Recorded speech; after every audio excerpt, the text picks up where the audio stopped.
Olá, irmãos, boa tarde. Professor Marlon Meira aqui. Eu resolvi fazer a gravação dessa aula, que é da aula de domingo passado. No domingo passado, no meio da transmissão, a gente teve um problema de internet aqui em casa, uma queda, e aí a internet voltou, foi uma tomada que soltou da parede. A internet voltou, mas eu não consegui fazer voltar a transmissão ao vivo. Então eu resolvi acabar desistindo daquela primeira parte da aula que tinha sido feita para fazer uma aula de novo e lançar. Então eu estou lançando essa agora, queria pedir desculpas pelo inconveniente, mas estou lançando essa aula agora e na próxima, essa aula a gente está fazendo a segunda parte, aliás, a primeira parte do nosso capítulo 6, que é o capítulo A Igreja Medieval. Então a gente vai fazer a primeira parte hoje. A primeira parte vai ter o subitem 1, que é o Gregório e o Papado. A gente vai ter também o 2, que é a atividade missionária junto às tribos germânicas. E o 3, que é a atividade missionária na Irlanda. E o islamismo, deixa eu ver, islamismo também, certo? E aí quando for na próxima aula a gente vai ver o cisma de 1054, a separação da igreja do Oriente com a igreja do Ocidente, o chamado Grande Cisma, as cruzadas, a teologia escolástica católica romana, aristotélica tomista, né, por excelência, e a igreja às vésperas da reforma. Então esse capítulo da igreja medieval, que é um capítulo longo, aliás, o capítulo não é longo, mas o período que ele cobre é muito longo, né, que é um período de cerca de 1000 anos, vai ser dividido, portanto, em duas aulas, tá certo? Então vamos fazer uma oração antes de a gente começar, e a gente já começa então a nossa aula de hoje, tá certo? A aula do dia. Essa aula que hoje é dia 19 de abril, mas a nossa aula deveria ter sido domingo passado, dia 12, né? Essa aula é equivalente ao do dia 12, tá certo? Então vamos orar. Obrigado, Senhor, porque estamos mais uma vez preparando uma aula, gravando um material, um conteúdo que estamos divulgando no canal da nossa igreja. Nós te agradecemos pelas aulas de Escola Bíblica Dominical que têm acontecido, por todas as programações que a igreja tem mantido à distância, com gravações, com lives, com, enfim, com aulas, com cultos, né, com sermões, com atividades para as crianças, com EBD. Te agradeço porque nós continuamos sendo igreja e te agradeço por essa experiência que é nova, que é diferente, mas eu te peço que o Senhor nos dê sabedoria para obedecer e glorificar o nome do Senhor nesse período também.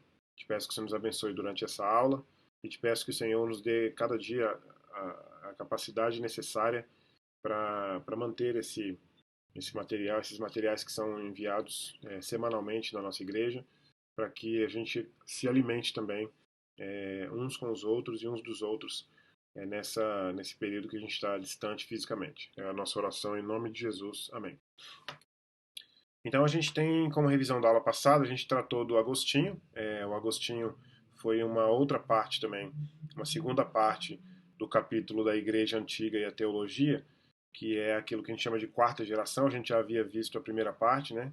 Com a natureza pré-encarnada de Jesus Cristo, os três capadócios defensores da Trindade e a doutrina e a definição da doutrina do Deus-Homem, as duas naturezas de Jesus Cristo, humana e divina. Sendo assim, a gente viu também a escola de Alexandria, a escola de Antioquia e o concílio de Calcedônia, que praticamente fecha o período, a era conciliar. Não fecha exatamente, mas diz praticamente por causa do período da história antiga, né? Então fecha esse período da história antiga, esse período conciliar da história antiga e define questões doutrinárias, teológicas, tais como essas que a gente acabou de mencionar. E aí a gente ficou com a segunda parte, então, do capítulo anterior, que foi a parte do Agostinho, e a gente viu essa aula, então, foi a nossa última aula, não no dia 12, mas no dia 5, né? 5 de abril. E aí no dia 12 a gente teve aquele problema e hoje estou lançando, então, aqui a sequência que é a Igreja Medieval. Bom, esse primeiro subitem é importante, eu vou tentar fazer uma tentativa de contextualização histórica, porque o livro é um livro superficial, de propósito, né? Afinal de contas ele é um livro de panorama, né? O próprio nome indica, né, essa superficialidade, ou seja, não é uma superficialidade negativa, é uma superficialidade por causa de recorte, né? Como a gente está falando de uma história da igreja que tem cerca de 2000 anos, então é claro que um recorte, qualquer material que foi escrito tem que ter recortes, né?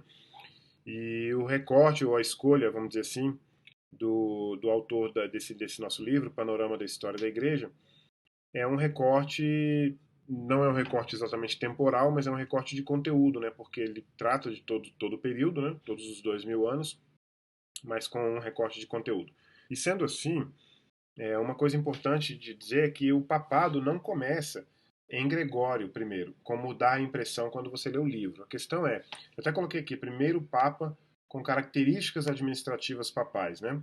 Eu poderia dizer que o Papa Leão, deixa eu ver se eu consigo encontrar isso enquanto eu vou falando aqui, para não atrasar muito, mas o Papa Leão, não sei se é o 10º, acho que não é o 10º não. Papa Leão, não, então deve ser o 5º. Papa Leão, eu não me lembro agora o título. Enfim. Mas o Papa Leão, que é um Papa que vem antes do Gregório, é Leão III. Então tem o Gregório I, Leão III anterior, não exatamente, não anterior, imediatamente anterior, mas o Papa Leão, é... não, mas não é não. 750. A gente pode ver uma lista dos papas aqui, né? Cronologia dos papas, eu acho que é legal. Cronologia dos papas da Igreja Católica. Vamos ver como é que a gente encontra aqui. Eu vou colocar Gregório. Gregório I. Então olha aqui, ó, a gente tem no Gregório I, agora a gente consegue encontrar facilmente aqui. O Gregório I, portanto, de 590 a 604. Então a gente tem esse Papa aqui.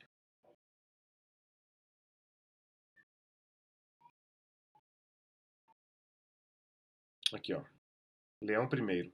Esse Papa Leão I, aqui você vê a quantidade de. Ele é o 45º, né? O Leão I é o 45º. Você vê que o Gregório vai ser. Agora eu perdi aqui o Gregório. O Gregório I está aqui, é o 64º. Então você tem aí cerca de 20 papas posterior ao Leão, ou anterior ao Gregório, vamos dizer assim, né? Mas o que eu quero dizer com tudo isso aqui é o seguinte: o Papa Leão I ele tem características semelhantes, características administrativas semelhantes às do Papa Gregório I. Deixa eu só achar de novo aqui. A diferença é que a diferença é o período que eles reinam, né? O período, não tempo, mas o período. Então o leão vai reinar, não, desculpa, eu usei a expressão reinar aqui, mas é administrar, né? Liderar.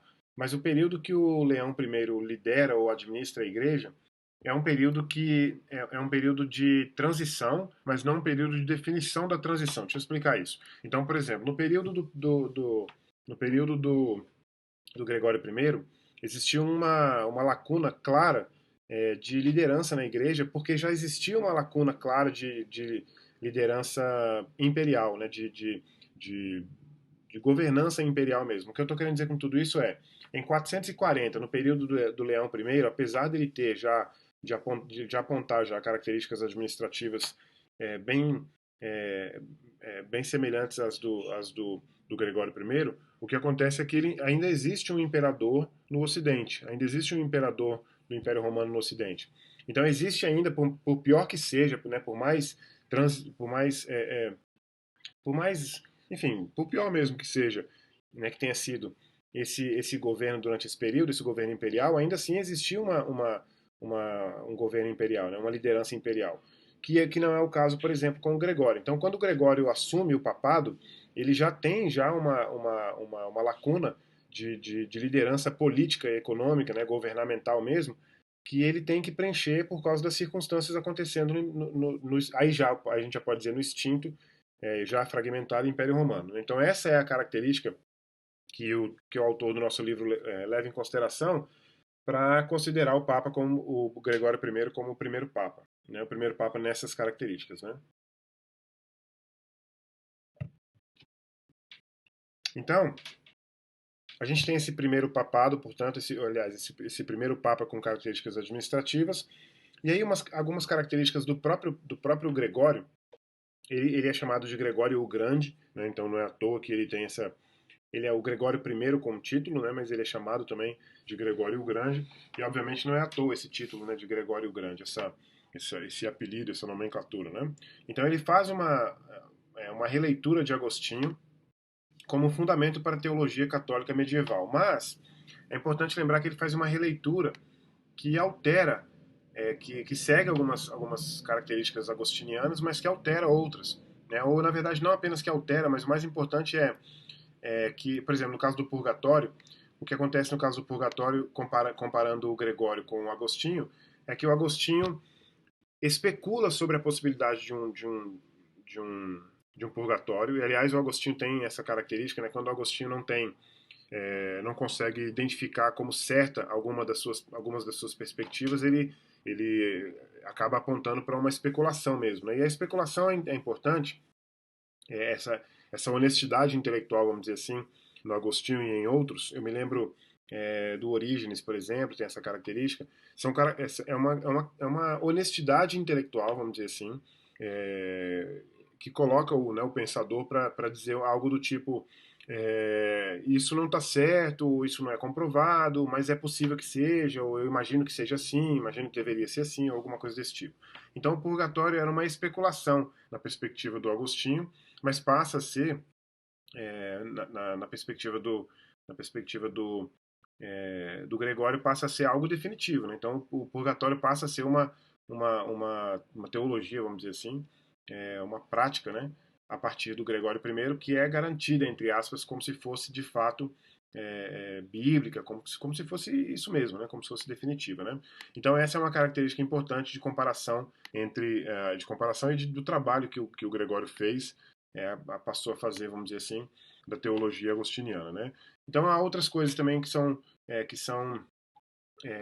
perspectivas eminentemente gregorianas, mas com base em qualquer tipo de leitura, né? Aí é importante dizer, qualquer tipo de leitura que ele pudesse estar fazendo do Agostinho, né? Por exemplo, a veneração de Maria. A questão da Maria, lógico que eu não quero dar aqui de forma nenhuma, nem superficialmente, só quero comentar mesmo. E aí, sim, vou fazer aquela honestidade intelectual que eu acabei de falar, né? Não é especulativo na medida em que isso tudo está aí pronto, né? Tem toda uma mariologia por trás disso, mas é um comentário bem superficial mesmo, que eu tenho a fazer. A questão da mariologia, vamos dizer assim, começa de uma forma muito importante e muito legítima quando se procura negar, por exemplo, a humanidade de Jesus, né? E aí Maria entra como uma figura fundamental, porque afinal de contas se Jesus tivesse que ser o nosso Salvador, ele tinha que ter sido humano, completamente humano, e ele não poderia ter sido completamente humano, e é importante dizer completamente humano. Ele não poderia ser completamente humano se ele tivesse simplesmente aparecido, né, num deserto lá qualquer, com aparência de né, um ser humano adulto, com, sei lá, 30 anos de idade, 29 anos de idade. Ele não poderia ter aparecido simplesmente sem ter sido concebido. Além do mais, ele também não poderia ter sido não poderia ter aparecido como um bebê, né? Por exemplo, assim como eu sempre esqueço o nome dos dois irmãos gêmeos, se é Rômulo e Remo. Rômulo e Rêmulo, eu nunca me lembro exatamente o nome deles, mas Rômulo e Remo, Rômulo e Remo. Enfim, não poderia também ter aparecido como Rômulo e Remo. Rômulo e Remo, né? Caramba, sempre me confundo. Rômulo e Remo. É isso mesmo. É, eu acho que Remo não é um nome, e aí eu acabo na hora da confusão, eu acabo não lembrando do Remo. Mas ele não apareceu como um bebê igual Rômulo e Rêmulo. Aí tá vendo? Eu sempre falo Rêmulo. Rômulo e Remo. Que assim, também sem querer falar sobre né, a tradição da fundação de Roma, enfim. Mas Rômulo e Remo foram encontrados por uma loba e alimentados por essa loba, cuidado por ela, e depois um pastor, acho que um pastor de ovelhas, vai lá e encontra com essa loba essas duas crianças e termina de criar e tal. Jesus não foi encontrado desse jeito, né, por Maria e por José, ou por alguém que tivesse entregado, portanto, essa criança para Maria e para o José. Ou seja, Jesus nasceu de fato de uma mulher, nasceu de fato de uma pessoa, né? E aí o que acontece? Para que não houvesse, por exemplo, o risco de dizer que Jesus nasceu em pecado, ou com pecado, ou a partir do pecado, vamos dizer assim, né? Mesmo que a relação entre José e Maria viesse a ser legítima e, portanto, qualquer filho não seria um filho necessariamente do pecado, né? Vamos dizer assim, Mas ainda assim era importante essa insistência numa a insistência numa característica especial de Maria, né? Qualquer que fosse essa característica. Eu acredito que é possível que a gente defenda, entre outras coisas possíveis, que Maria teve a especialidade, vamos dizer assim, de ter recebido, né, o filho no seu ventre, na sua barriga, através do Espírito Santo. Ter sido escolhida, né, por Deus e, portanto, ter sido concebida, ter recebido, né, a, Jesus no seu ventre, né, a criança, através do Espírito Santo. Essa é uma inegável especialidade de Maria, vamos dizer assim. Né? É claro que há algo especial em Maria, sim. E algo que é indiscutivelmente especial é esse chamado de Deus, né, essa separação bendita entre as mulheres e tal. Mas enfim, de qualquer forma, a Mariologia, vamos dizer assim, começa de uma forma legítima, como muitas coisas que se. Como muitas coisas. O meu filho, outro dia, o Arthur, no carro, me perguntando sobre santos, né? Como que, por quê, qual é a origem do santo, qual é a origem do santo, né, da canonização do santo e tal, né? Por que a Igreja Católica venera santos e assim por diante. E aí quando eu fui explicar para ele, eu expliquei para ele exatamente esse surgimento legítimo, né, dessa veneração dos santos, né, que os mártires, entre outras coisas, é claro, uma das quais eu utilizei para explicar é que os santos, portanto, os mártires celebrava-se né, a vida, obviamente a vida e o ministério, enfim, as obras de alguém que havia sido martirizado no ano da morte, né, no ano da morte dessa pessoa. E normalmente isso acontecia nos túmulos, né, ao redor do túmulo da pessoa que estava sendo ali homenageada e tal. Inicialmente não era tanto é que eu disse isso pro Arthur, inicialmente não era, a intenção não era venerar, não era adorar, né, não era prestar nenhuma espécie de culto ou nada desse tipo. Claro que na mente de alguém lá, incipientemente, deve ter havido alguma coisa desse tipo, né? Essa pessoa é mais especial porque ela sofreu morte, né? E assim por diante. Mas o que eu quero dizer é que existem, isso é muito comum na história da igreja, é, coisas que, de certa forma, perderam o rumo, né? Ou perderam o sentido, ou mudaram radicalmente o sentido, mas que inicialmente são legítimas, né? Então, só para citar essas duas aí, a veneração de Maria e, e a e a veneração dos santos em geral, né?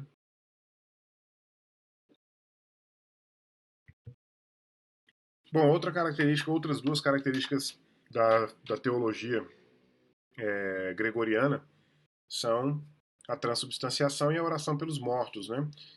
Sobre a questão da oração pelos mortos, é algo muito importante lembrar que tem uma história, não sei se a história é verdadeira, mas é uma história que alguém havia morrido, acho que era um bispo que havia morrido, e eu devo estar contando a história de forma incorreta, né, imprecisa, mas a história, o cerne da história é esse mesmo, o cerne da história está correto.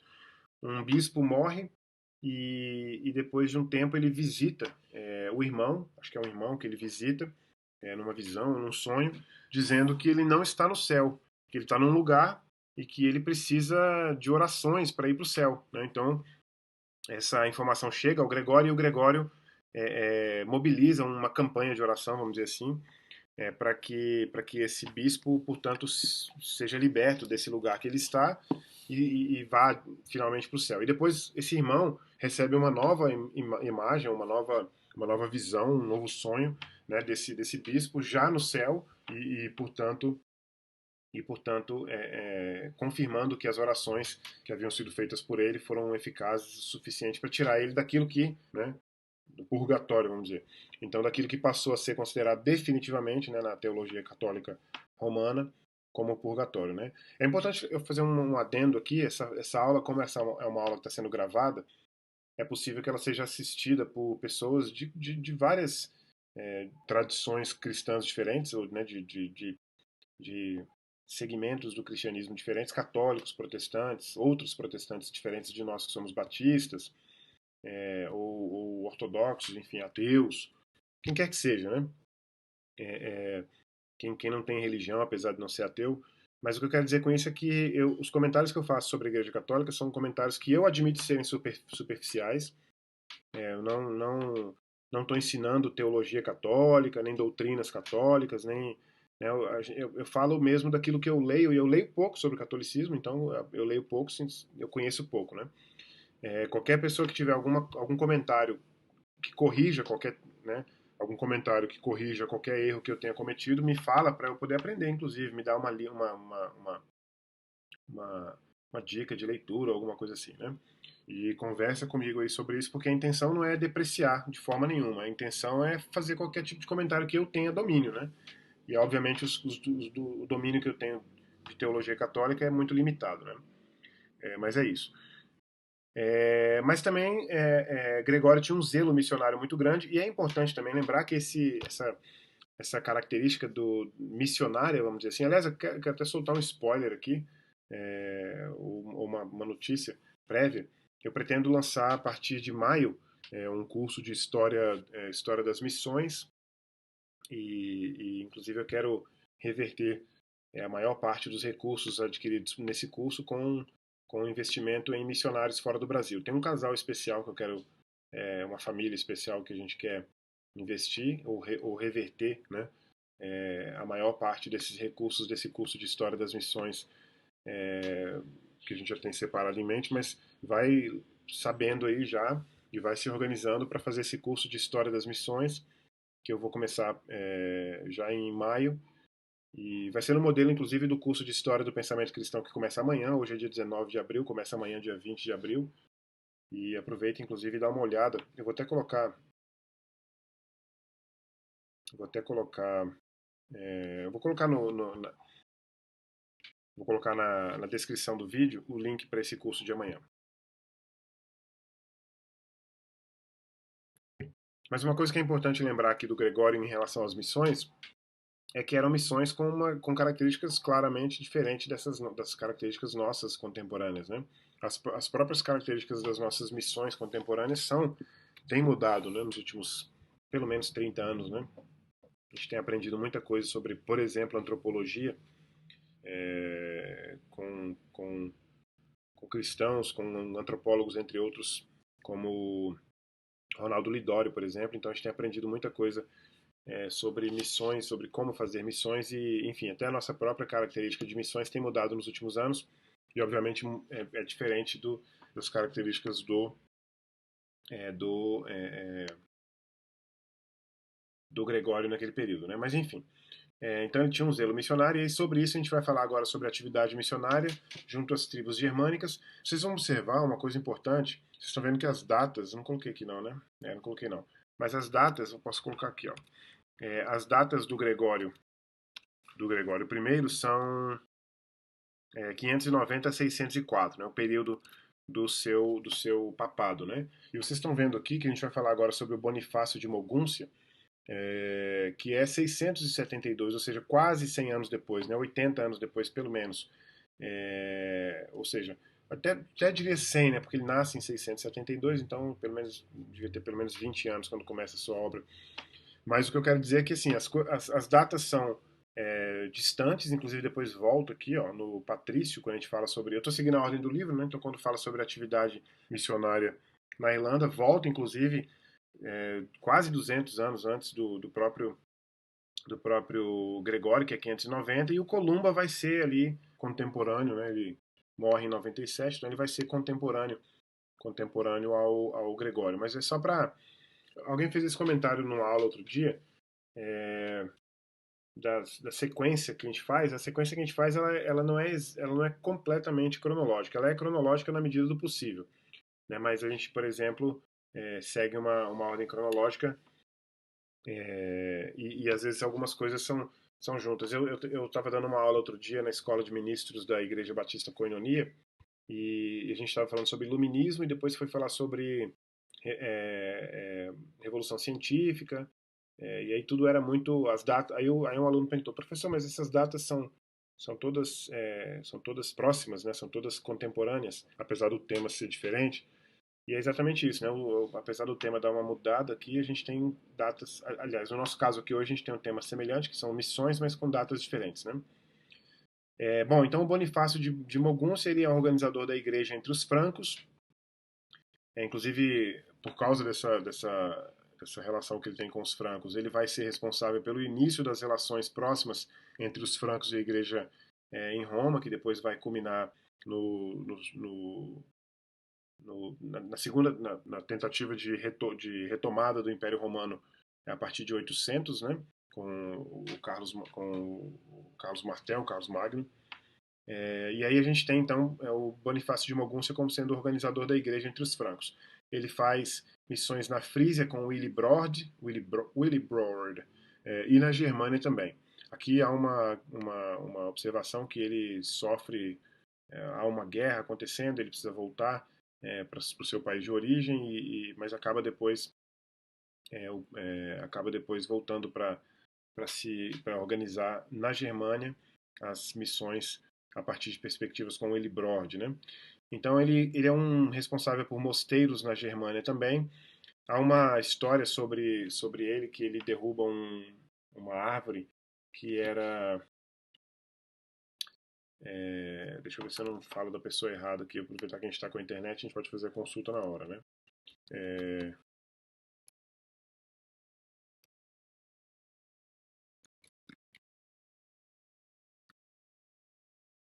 Ele derruba uma árvore que era dedicada ao culto a Thor, se eu não me engano, e constrói uma igreja que, inclusive, acho que se chama Igreja de São Pedro.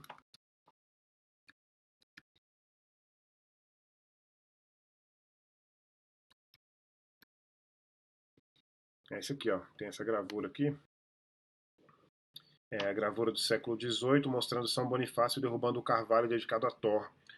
E aí ele depois vai construir uma igreja com a madeira desse carvalho. É claro que deve ter alguma mitologia por trás da história, mas a história é interessante, é uma curiosidade interessante sobre esse missionário e essa figura importante na história da igreja, certo? A gente passa também aqui para a atividade missionária na Irlanda com o Patrício St. Patrick, muito celebrado até hoje. Existe nos Estados Unidos uma data comemorativa chamada St. Patrick's Day, que é o dia de São Patrício, e ele é, portanto, responsável pelas missões na Irlanda. Ele é existe uma história interessante. Ele é sequestrado, levado para a Irlanda. Ele é escocês. Ele é levado para a Irlanda. Deixa eu só confirmar se ele é escocês ou se ele é inglês. Vamos ver. É bom a gente confirmar também. São Patrício.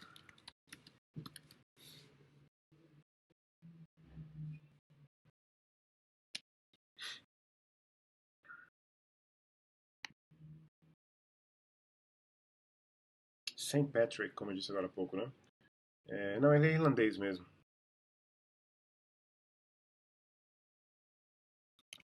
Deixa eu ver a parte do sequestro aqui. Não tem nada aqui não. Deixa eu colocar em inglês, é capaz de aparecer.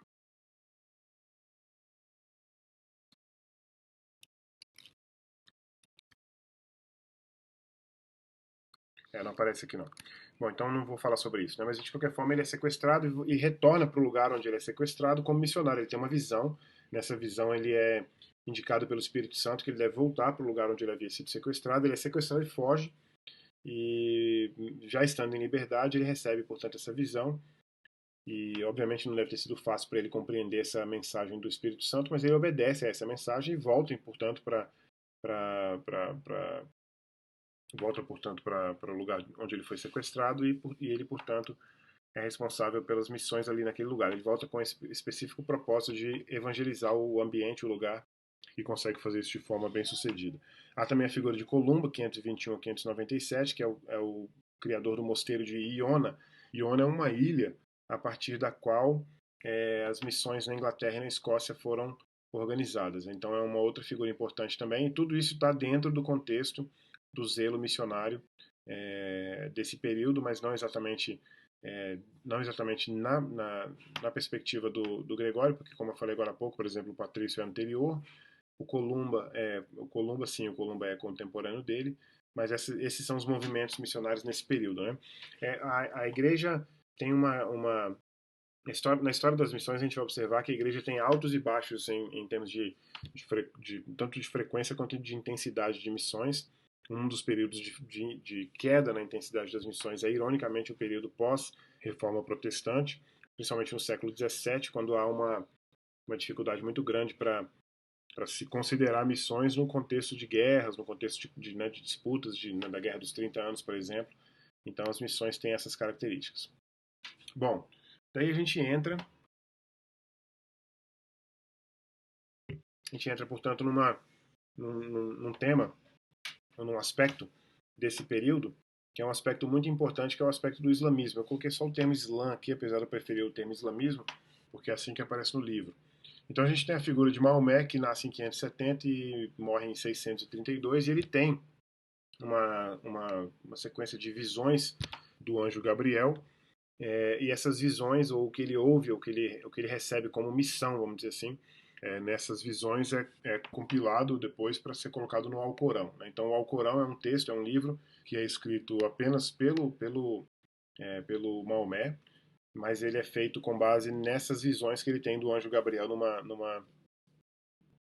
numa caverna. Né? O Maomé, ele é uma, uma das características do Maomé é que ele tem conhecimento do monoteísmo, porque ele trabalha como mercador ou como comerciante numa região que tem comércio intenso tanto de árabes quanto de judeus, e portanto ele tem um conhecimento mínimo que fosse. Não é surpresa para ele, né? Não é uma revelação. O monoteísmo não é uma revelação para ele. Ele já tinha conhecimento, obviamente, tanto do cristianismo quanto do judaísmo, como duas religiões monoteístas, e portanto ele funda essa nova religião monoteísta com base nessas visões que ele tem do anjo Gabriel. Ele consegue, ele se casa com uma mulher que tem alguma posse financeira e que tem algumas caravanas ali, algumas caravanas de fazer comércio naquela região. E ele, portanto, consegue, por causa desse reforço, vamos dizer assim, financeiro, ele consegue sobrar tempo para se dedicar à sua vida espiritual e, portanto, ele desenvolve nesses anos então seguintes a isso, ele desenvolve, portanto, a fé muçulmana ou a religião muçulmana, que tem aí 5 pilares principais já desde o início, que eram a confissão de fé. Aqui está faltando uma informação aqui, está faltando 5 orações por dia. Deixa eu ver se eu consigo colocá-lo aqui.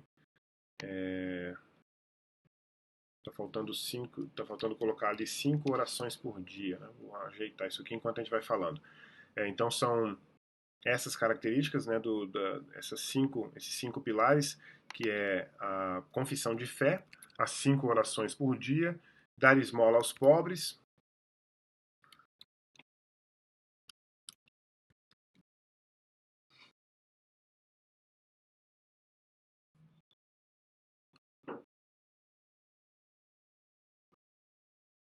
Tá aqui. 5 orações por dia.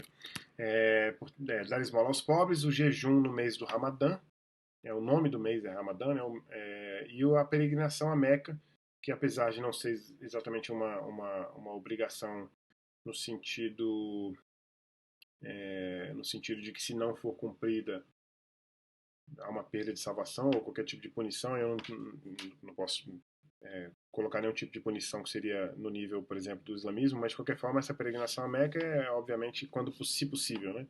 Meca é a cidade principal da fé islâmica e portanto essa é um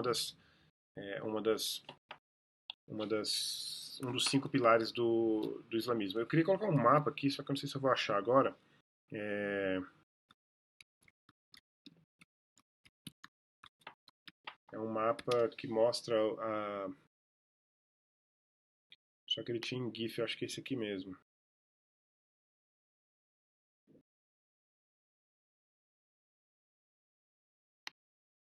Deixa eu ver se consigo fazer isso aqui funcionar.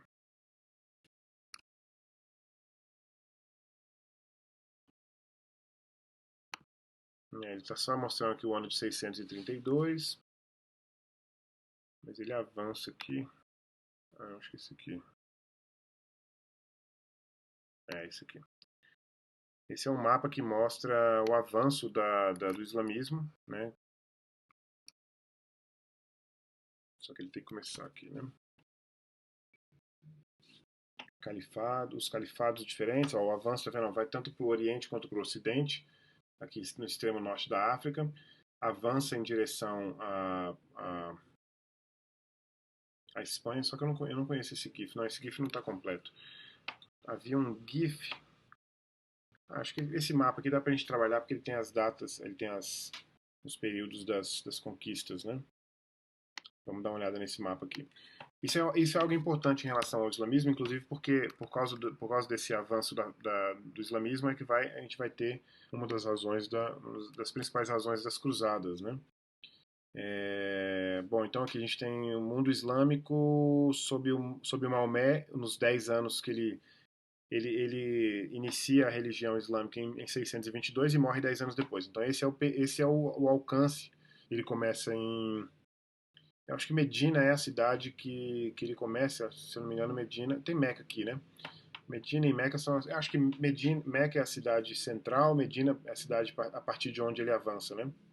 Então o avanço vai até o extremo sul aqui, dessa península que eu esqueci o nome agora, e vai até essa região.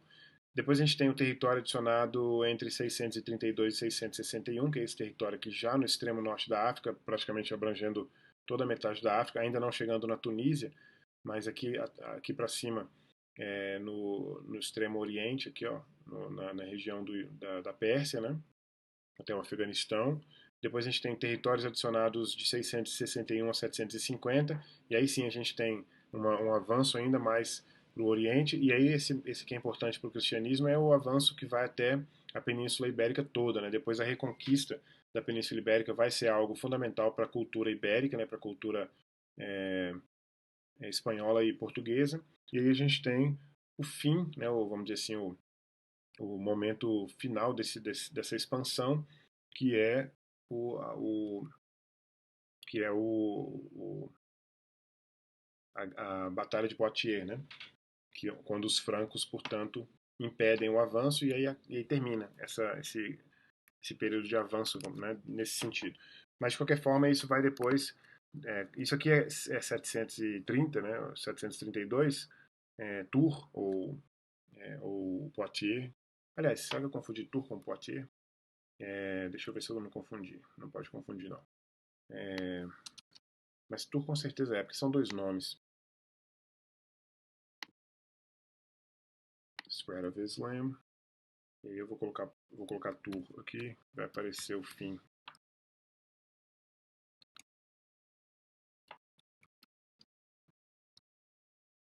Deixa eu ver onde a gente encontra o final aqui. By phase. Tem que ser essa daqui.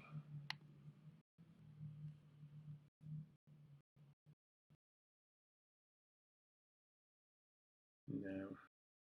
Depois tem o Império Otomano. Não estou conseguindo encontrar aqui, mas eu preciso achar. Early Muslim Conquests. Aqui, ó, Franks. Vamos ver, agora a gente chega lá. Carlos Martel. Anatólia. Aqui, ó, Battle of Tours. Tours, né? Pronúncia em francês. É isso mesmo, Batalha de Poitiers ou Tours. Então, era só para confirmar essas duas nomenclaturas. Então, a gente tem, portanto, esse avanço do islamismo até aquele ponto que a gente mencionou agora há pouco. E, nesse sentido, a gente tem um grande competidor com o cristianismo. E aí, é claro, a gente está falando aqui agora de competição em vários aspectos. A competição por convertidos, né? Depois vai acontecer um fenômeno importante para o cristianismo, que é a perda de conversos, né, vamos dizer assim, de cristãos para o islamismo, principalmente no ambiente no ambiente oriental, né, com o avanço em direção ao Império Romano do Oriente. Vai acontecer essa perda né, de almas de pessoas, vamos dizer assim. Vai acontecer a perda de territórios também, claro, e nessa época, uma época que tinha essa característica, essas conquistas de territórios, perdas e reconquistas, né? Isso é fundamental a gente entender, porque hoje em dia a gente fala muito, por exemplo, em reparação histórica ou devolução histórica de território para nativos, né, de uma região. Mas o período que a gente que a gente está hoje é um período que isso é um absurdo, né? Roubar território, né? É uma prática que já não existe mais devido ao desenvolvimento da diplomacia, né? Mas naquele período era assim, né? Então os territórios eram conquistados, reconquistados, perdidos, ganhos e assim por diante. E há uma característica como essa também no islamismo comparado ao cristianismo, tá certo? Bom, na próxima aula a gente vai fazer o Cisma do Oriente, né, como no título, no nosso livro, o subtítulo é Como Água e Óleo. A gente vai falar sobre as cruzadas. Esse tema é um tema muito importante para mim, especificamente, o da teologia escolástica, porque fala sobre pensamento cristão, sobre filosofia, né?